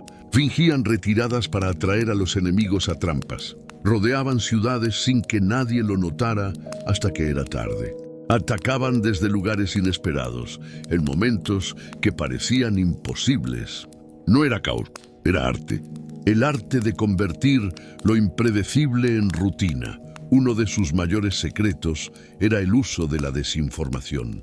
Cuando querían conquistar un territorio, lo hacían en silencio y con ruido falso en otra parte. A veces se dejaban ver a propósito, para que el enemigo reforzara el lugar equivocado. Otras veces hacían correr rumores de enfermedades, rebeliones o traiciones que no existían, hasta que la ciudad se debilitaba sola. Jugaban con el miedo como si fuera una herramienta más, porque entendían que una mente asustada se rinde antes de que el cuerpo luche. También sabían adaptarse. Si una ciudad usaba muros altos, ellos traían ingenieros chinos y construían torres. Si un ejército enemigo usaba camellos, ellos estudiaban sus ritmos y cambiaban su avance. Si un territorio era inhóspito, enviaban exploradores meses antes para trazar rutas y ubicar fuentes de agua. Genghis Khan no se enamoraba de una sola forma de luchar. Para él, la guerra era una herramienta, no una identidad. Y como toda herramienta, debía afilarse, renovarse o cambiarse si era necesario. Incluso el clima era parte de su estrategia. Atacaban en invierno, cuando los ríos estaban congelados y las murallas no esperaban asedio. O en primavera, cuando los enemigos estaban aún reorganizándose tras los deshielos. Nunca jugaban en terreno ajeno, sin antes convertirlo en propio. Nunca peleaban por impulso. Solo atacaban cuando sabían que podían ganar. Y si no podían, se replegaban sin vergüenza. Porque entendían que no hay gloria en el orgullo inútil. La victoria era la única verdad, pero quizás el elemento más inquietante de su estrategia era el control del tiempo. No de las horas, sino del ritmo. Genghis decidía cuándo se comenzaba una guerra, pero también cuándo se hacía esperar. A veces pasaban años entre el primer gesto hostil y la respuesta. Y cuando ésta llegaba, era como una deuda que el mundo había olvidado, pero que él jamás dejó de contar. Porque para él, la memoria era también un arma. Recordaba ofensas, promesas rotas, caminos cerrados. Y cada vez que perdonaba, no lo hacía por debilidad. Lo hacía porque aún no era el momento. Mientras los reinos vecinos jugaban a la política, Genghis jugaba a la simetría. Y mientras los emperadores se sentaban en tronos de jade, él enviaba exploradores a trazar el mapa completo del continente. Su imperio no se basaba solo en fuerza, sino en comprensión. Comprendía a sus enemigos más de lo que ellos se comprendían a sí mismos. Y por eso, cuando sus ejércitos llegaban, lo hacían como la segunda parte de un plan que había comenzado mucho antes, en el silencio de una pregunta inocente en un mercado lejano. Y así, mientras el mundo seguía creyendo que todo lo que venía del norte era fuerza sin pensamiento, Gengis Khan se afianzaba como el más peligroso de los adversarios, el que ataca cuando ya es tarde, y que entiende la guerra no como una pasión, sino como un arte de precisión absoluta. Capítulo 14. El respeto por la fe y el orden entre el caos. Cuando los jinetes mongoles cabalgaban sobre tierras lejanas, traían consigo más que arcos y lanzas. Traían un modelo, una estructura, una forma de vivir que no se limitaba al combate. Porque Gengis Khan, aunque hijo de la estepa y forjado en la escasez, no creía en la destrucción como fin, sino como transición. No derribaba templos por placer, no imponía una religión, no obligaba a nadie a renunciar a su Dios. Y eso, en un mundo donde la fe solía usarse como excusa para la guerra, era una revolución. Desde el principio de su reinado, dejó claro que las creencias no eran un obstáculo, eran una herramienta para el orden. Respetaba a los chamanes de la estepa, sí, pero también protegía a monjes budistas, imanes musulmanes, sacerdotes cristianos y sabios taoístas. Les daba espacio, voz e incluso exenciones de impuestos. No porque los adorara, sino porque entendía su función: dar sentido a la vida de los pueblos. Un imperio que aplasta la fe, aplasta la estabilidad, pero uno que la respeta siembra fidelidad más profunda que la del acero. En sus campañas, cuando tomaba ciudades sagradas, lo primero que hacía era asegurar sus templos. Ordenaba a sus soldados no profanar altares, no incendiar lugares de culto, no interrumpir ritos. Si alguien desobedecía, el castigo era inmediato. Porque para Gengis Khan, la fe del otro no era una amenaza, era un punto de anclaje. Y mientras sus enemigos creían que el poder debía reflejar una sola visión del mundo, él construía una realidad mucho más compleja. Un mosaico donde todos cabían. Si respetaban la ley, esa tolerancia no era ingenuidad, era una forma de control refinada. Permitía que cada pueblo adorara a su Dios, pero bajo su norma. No interfería con los rezos, pero vigilaba que no se usaran para conspiraciones. No imponía rituales, pero exigía que la lealtad al imperio estuviera por encima de cualquier credo. Y así logró algo que pocos conquistadores alcanzan: paz interior. No por miedo, sino por equilibrio. Mientras otras civilizaciones se fracturaban por guerras religiosas, el imperio mongol avanzaba como una sola estructura, dentro de la cual convivían monjes y comerciantes, guerreros y sabios, creyentes y nómadas sin templo, pero más allá de la fe estaba el orden. En medio del caos, Gengis Khan supo imponer una lógica que transformó el miedo en estructura. Cada ciudad conquistada era reorganizada. Se trazaban nuevas rutas, se establecían impuestos claros, se designaban jueces imparciales, se castigaba la corrupción. Los mercados eran protegidos como santuarios, porque en ellos se cruzaban las voces del mundo. Y esa estabilidad, inédita para muchas regiones, hizo que pueblos enteros se sumaran sin necesidad de lucha. Porque en un mundo donde lo incierto era la norma, él ofrecía claridad. No todo fue perfecto. Hubo excesos, errores, injusticias inevitables en un imperio que se expandía con velocidad inhumana. Pero dentro de esa expansión había un alma que buscaba algo más que poder. Buscaba permanencia. Y la permanencia solo es posible cuando el imperio deja de ser del conquistador y pasa a ser del pueblo que lo habita. Por eso, los líderes locales eran muchas veces mantenidos en sus cargos si demostraban lealtad. Los sistemas de administración se adaptaban, no se destruían. Los escribas seguían escribiendo, los sabios enseñando. Todo fluía, pero bajo una sola línea invisible: la ley de Gengis Khan. El mundo entero lo veía como una amenaza. Pero dentro del imperio, muchos empezaban a verlo como algo más, como una fuerza que no pedía fe, pero protegía el derecho a tenerla. Como un líder que no exigía amor, pero garantizaba justicia. Como una tormenta que después de arrasar el campo, Dejaba canales, orden y caminos, y así, mientras las voces exteriores lo llamaban bárbaro, destructor o demonio, las voces dentro de su imperio hablaban en decenas de idiomas, rezaban a dioses distintos, pero seguían cabalgando en la misma dirección, porque en medio del caos del mundo, Gengis Khan había impuesto algo más raro que la victoria. Había impuesto el equilibrio. Capítulo 15. La familia, los generales y la sucesión incierta. La historia suele hablar de imperios como si fueran solo mapas y batallas, pero todo imperio se sostiene en el fondo sobre vínculos humanos, y humanos son también sus grietas. Gengis Khan había conquistado más tierra que cualquier otro hombre antes que él. Había unido pueblos que llevaban siglos enfrentados. Había impuesto una ley donde antes solo reinaba la costumbre. Pero en el silencio de su tienda, bajo el techo de fieltro que lo acompañaba incluso en la cima del mundo, el Khan sabía que su obra no sería eterna si no pensaba en lo que vendría después. Porque ningún líder puede reinar para siempre. Y la pregunta no era si moriría, sino qué pasaría cuando lo hiciera. Su familia era amplia, poderosa, pero compleja. Con Börte, su esposa principal y compañera de vida desde la juventud, había tenido 4 hijos varones: Shochi, Chagatai, Ogedei y Tolui, cada uno con su carácter, su forma de mirar el mundo, su manera de ejercer la fuerza. Yochi, el mayor, era valiente y brillante en el campo de batalla, pero su nacimiento había estado marcado por la sombra de una duda.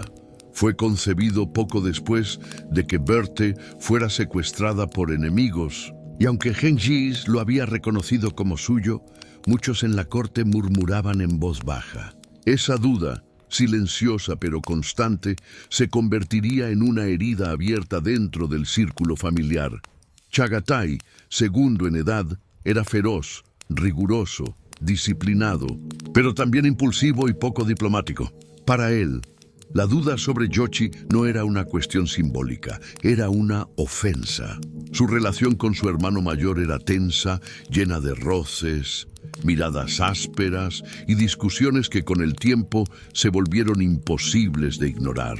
Tolui, el menor, aún joven, representaba el futuro y sería, años después, la raíz de una nueva dinastía. Pero por ahora era solo un guerrero leal, y en medio de todos ellos, Ogedei, no el más fuerte ni el más ambicioso, pero sí el más equilibrado. Y quizás por eso, Genghis comenzó a verlo con otros ojos. El Khan sabía que no bastaba con la sangre. Para gobernar un imperio tan vasto, hacía falta algo más que apellido. Hacía falta control emocional, visión, capacidad de contener sin ahogar, de liderar sin desatar el caos. Y aunque Yochi tenía carisma y Chagatai fuerza, Genghis empezó a considerar seriamente que Ogedei, tranquilo, reflexivo, respetado por sus hermanos, era la pieza que el imperio necesitaba para sostenerse sin fracturarse. Pero esa decisión, aunque lógica, no era sencilla, porque elegir a uno era herir a los otros. Y en un sistema donde el poder se tejía entre alianzas de sangre, cada elección era una apuesta peligrosa. Mientras tanto, sus generales observaban. Hombres como Subotai, su estratega más brillante, o Yebe, su ejecutor implacable, sabían que una mala sucesión podía deshacer lo construido en una sola generación. Ellos habían jurado lealtad al Khan, no necesariamente a sus hijos, pero si el Khan lo ordenaba, lo acatarían. Porque en el mundo mongol, la palabra del líder, si es firme, clara y justa, era ley, y Genghis aún era esa ley. Así, comenzó a preparar el terreno. Convocó reuniones, habló con sus hijos por separado, midió sus reacciones, puso a prueba su paciencia, su lealtad, su ambición. No buscaba sumisión, buscaba claridad. Quería saber cuál de ellos entendía que el imperio no era un premio, era una carga, que no se heredaba, se asumía, que no se protegía con orgullo, sino con sabiduría. Jochi, herido por las tensiones internas, comenzó a alejarse. Gobernaba territorios en el oeste, Y aunque seguía respondiendo formalmente a su padre, la distancia se volvía cada vez más emocional. Chagatai, fiel pero terco, presionaba para que la sucesión fuera clara y él quedara al frente.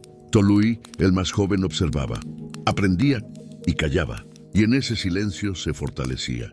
Ögedei, por su parte, aceptaba sin euforia la responsabilidad que se avecinaba. Y esa aceptación, sin codicia, sin rabia, sin miedo, fue lo que más valoró su padre. Genghis Khan no anunció su decisión de inmediato, porque el imperio aún no estaba completo.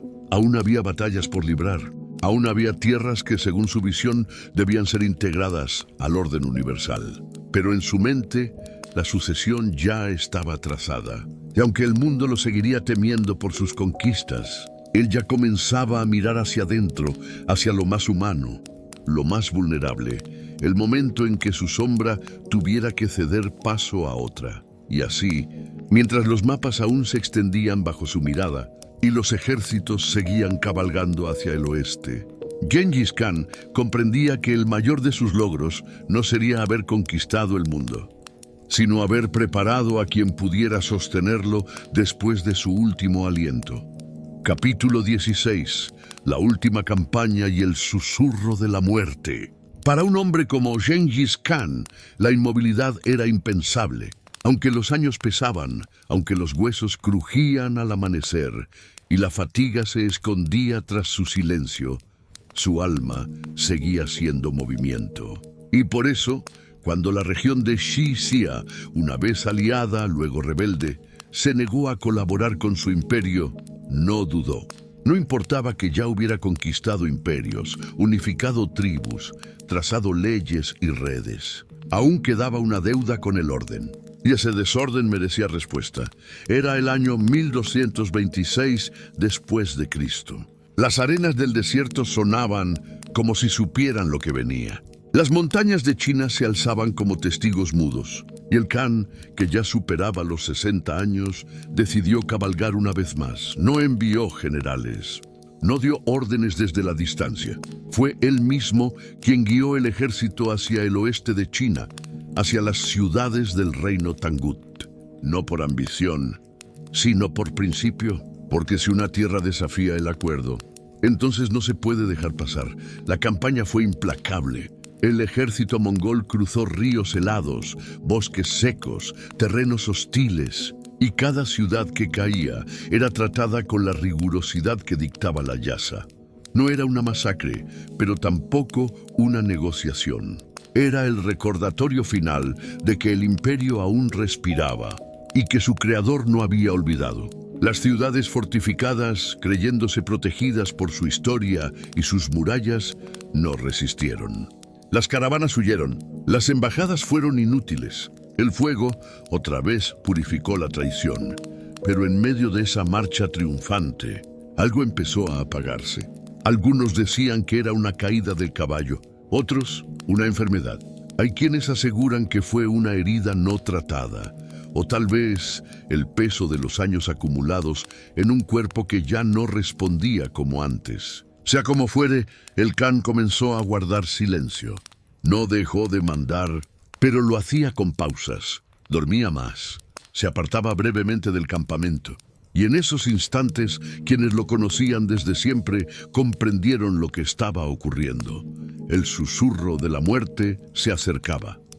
Pero él no lo admitió. No quiso frenar. Continuó liderando hasta el último momento. En medio del sitio de una ciudad clave, su cuerpo empezó a fallar. El aliento se volvía más lento, los ojos más pesados. Y entonces, según la leyenda, Genghis Khan pidió que nadie supiera de su muerte hasta que la campaña estuviera concluida. No quería lágrimas, ni caos, ni debilidad. Solo victoria, porque incluso su último acto debía ser enseñanza. La guerra terminó con la caída total de Xia. El castigo fue completo. El mensaje, claro. Y solo entonces, cuando la tierra volvió al silencio, el secreto fue revelado. El Khan había muerto. Murió no en un trono, ni rodeado de riquezas, sino en campaña como vivió, en movimiento, en deber, en su ley. Sus generales guardaron el luto en silencio. Su cuerpo fue trasladado en secreto. Nadie debía saber por dónde pasó.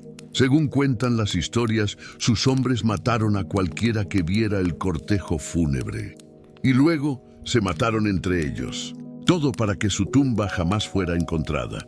Porque el hombre que marcó la tierra con su sombra debía descansar sin nombre, sin monumento, solo con el recuerdo inmenso de lo que construyó. Y así, el viento que había acompañado su vida se llevó también su último suspiro. Capítulo 17. El entierro secreto y la tumba que nadie encontró. No todos los hombres tienen una tumba. Algunos tienen estatuas, otros mausoleos, algunos más. Solo una cruz clavada en la tierra o un puñado de cenizas flotando en el río. Pero Genghis Khan no dejó nada, solo un susurro, una ausencia perfecta. Cuando su cuerpo dejó de respirar, su imperio aún caminaba. Las rutas seguían abiertas, los ejércitos en marcha, las leyes intactas. Y sin embargo, lo más íntimo, lo más humano, fue guardado como el secreto más sagrado. Porque la muerte del Khan no era solo una pérdida, era un punto de inflexión. Y debía ser protegida con más rigor que cualquier ciudad, según cuentan las crónicas y también las leyendas, que a veces se entrelazan con ellas sin dejar costura visible. Su cadáver fue trasladado en silencio. Nadie debía saber por dónde pasaba. Los soldados que lo acompañaban habían hecho un juramento.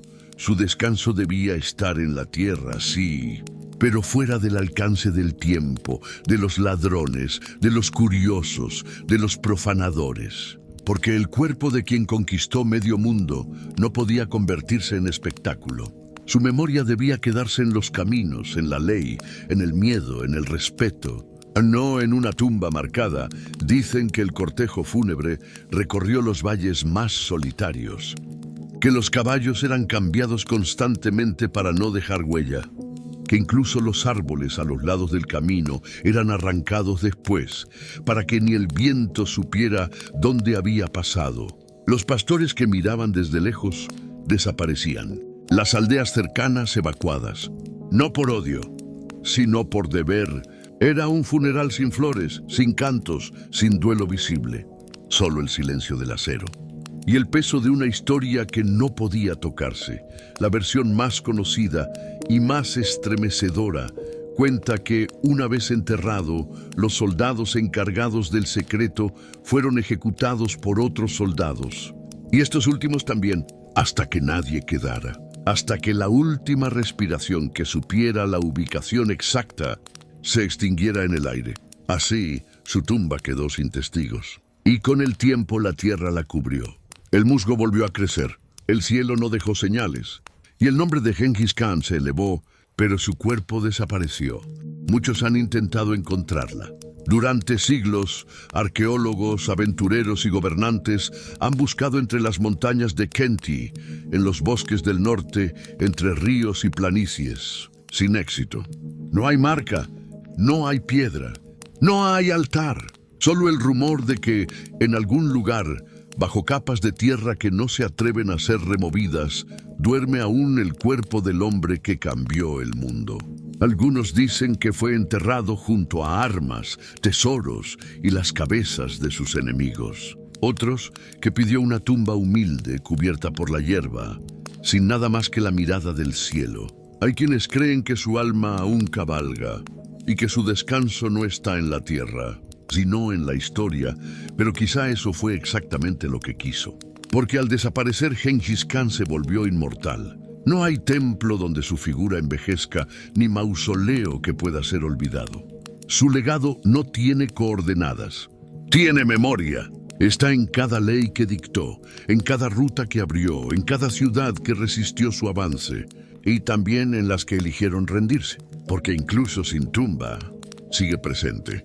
En cada mapa, en cada idioma que se mezcló, en cada frontera que alguna vez fue borrada por su paso. Y así, mientras los hombres construyen pirámides, estatuas, mausoleos que el tiempo acaba tragando, el más grande de todos eligió el anonimato.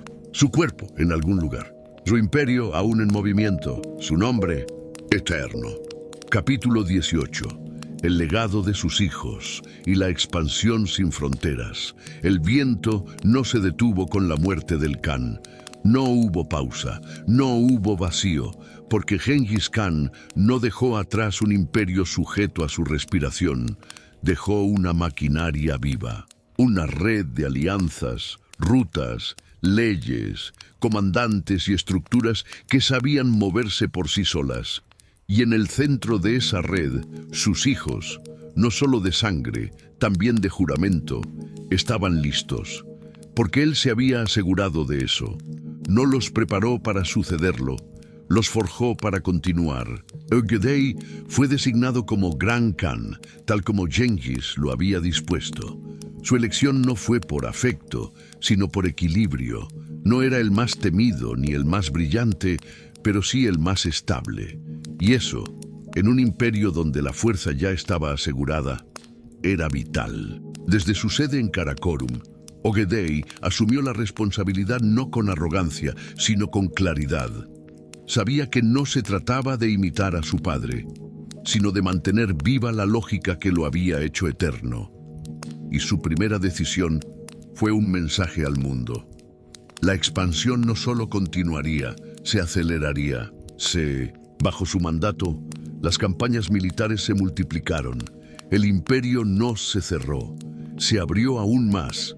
Las rutas hacia el oeste comenzaron a ensancharse. El ejército mongol cruzó la estepa, pasó las montañas del Cáucaso, atravesó los ríos de Rusia y llegó hasta las puertas de Europa. En unas pocas décadas, ciudades como Kiev fueron arrasadas, reinos enteros temblaron, y el nombre de Gengis, aunque ya no respiraba, era pronunciado con el mismo temor con que se pronuncian los terremotos. Mientras tanto, en el este, el dominio sobre China se consolidaba. Doluí, el menor de los hijos, había heredado el espíritu militar más feroz.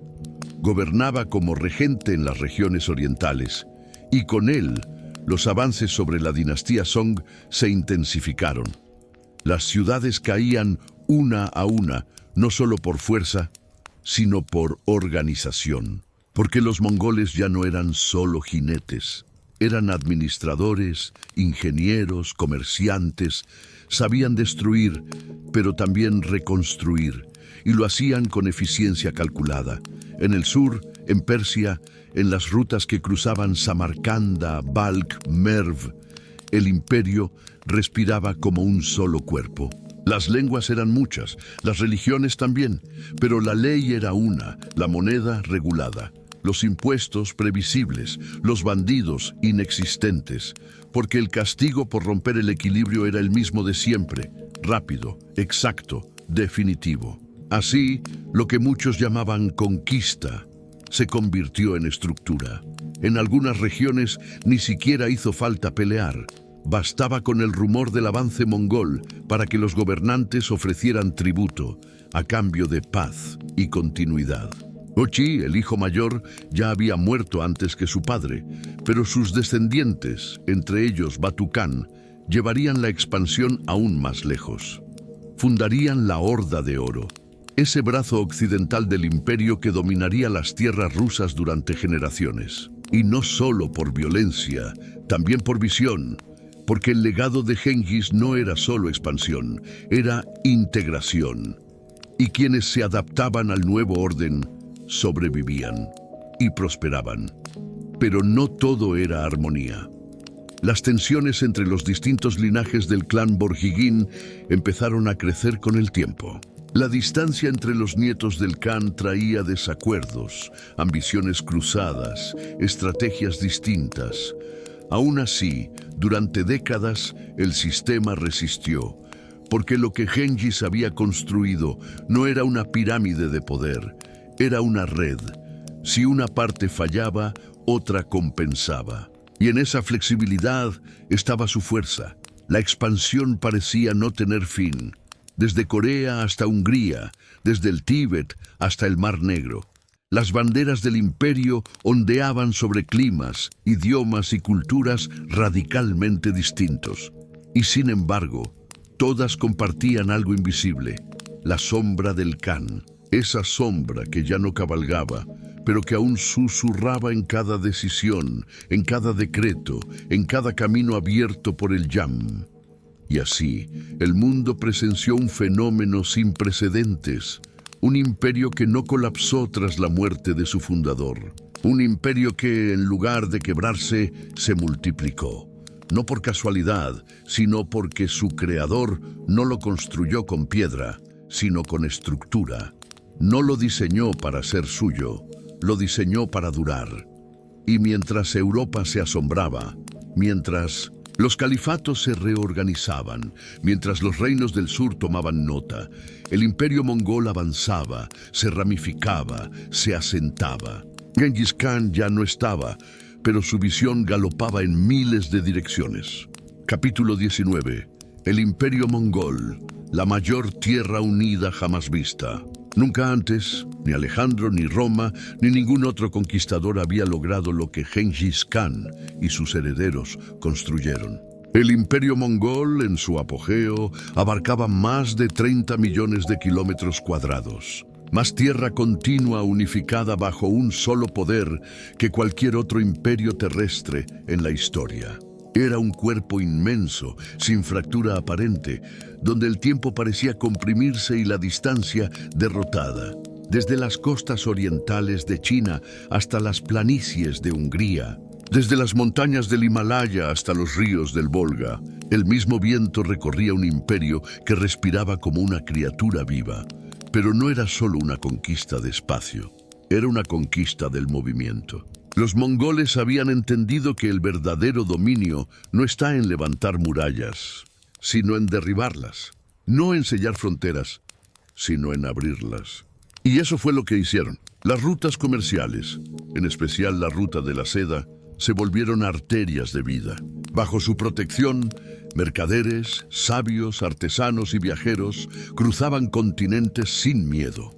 Un comerciante podía partir desde el mar de China y llegar a Bagdad, a Kiev, a Constantinopla, sin ser asaltado, sin tener que cambiar de ley, sin detenerse en aduanas, sin sentido. Porque el imperio mongol no creía en el encierro, creía en la circulación.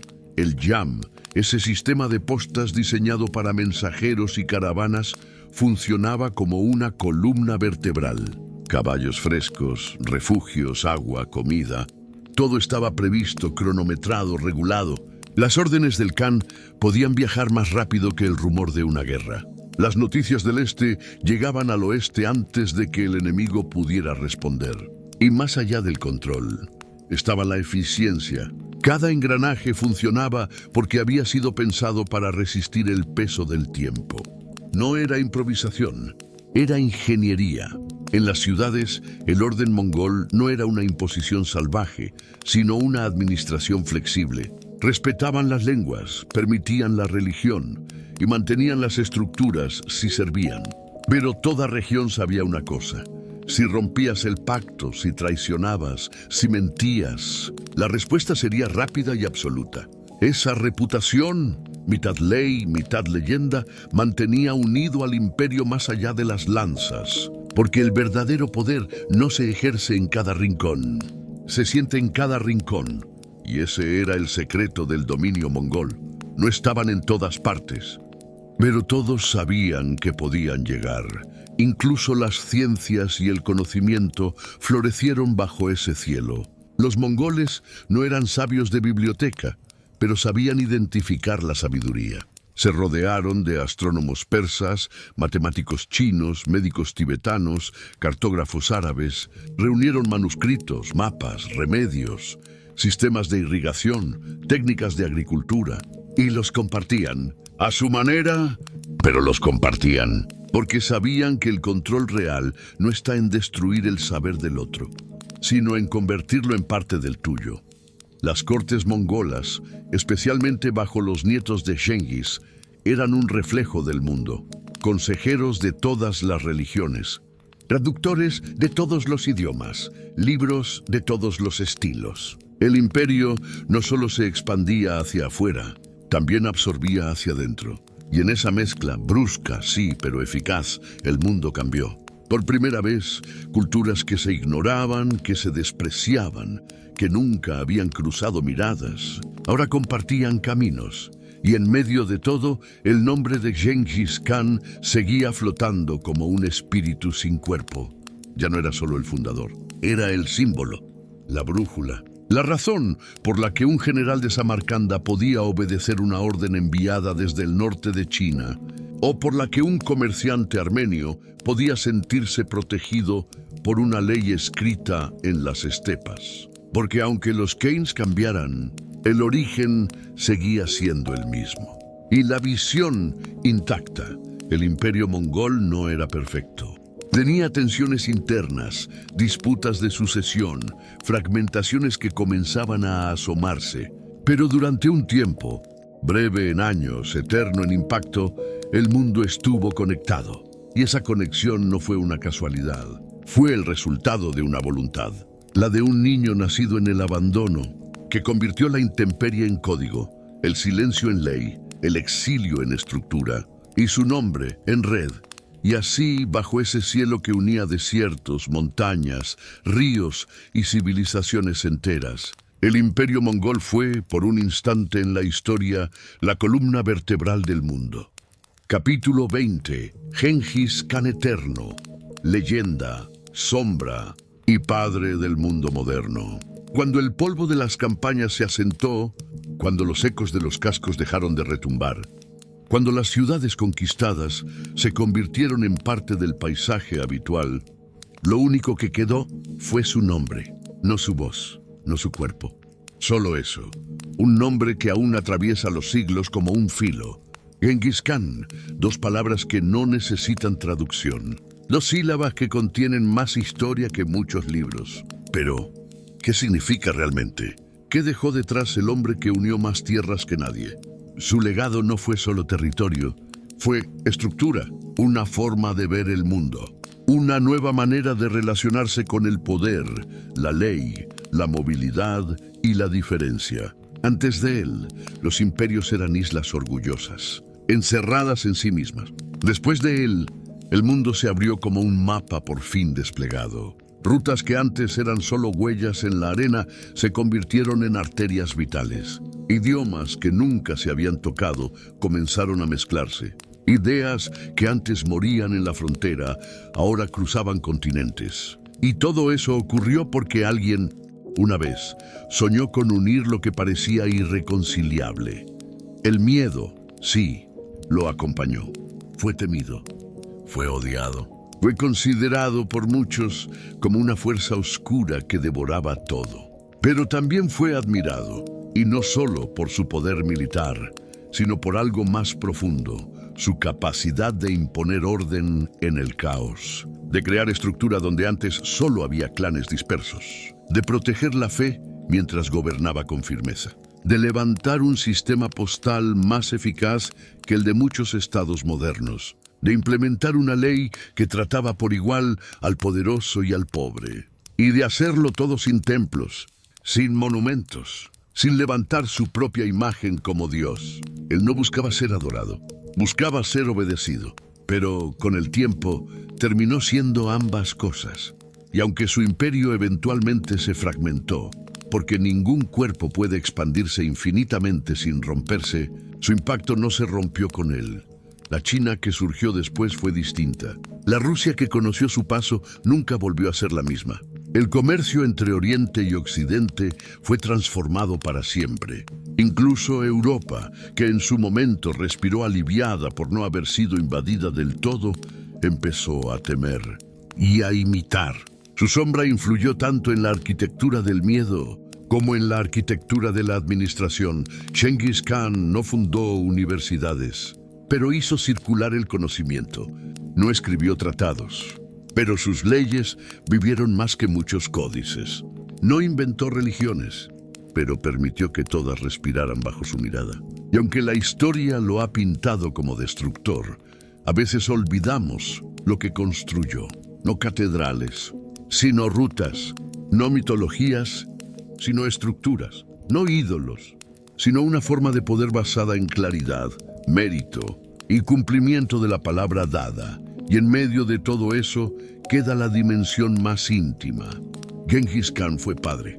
De hijos, sí, pero también de una idea. La idea de que el mundo no debía permanecer fragmentado para siempre, de que el caos podía ser domado, no por ternura, pero sí por justicia, de que incluso el más abandonado puede cambiar el destino de la tierra.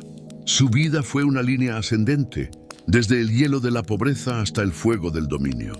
Y esa trayectoria, más que cualquier victoria, es lo que lo convirtió en leyenda.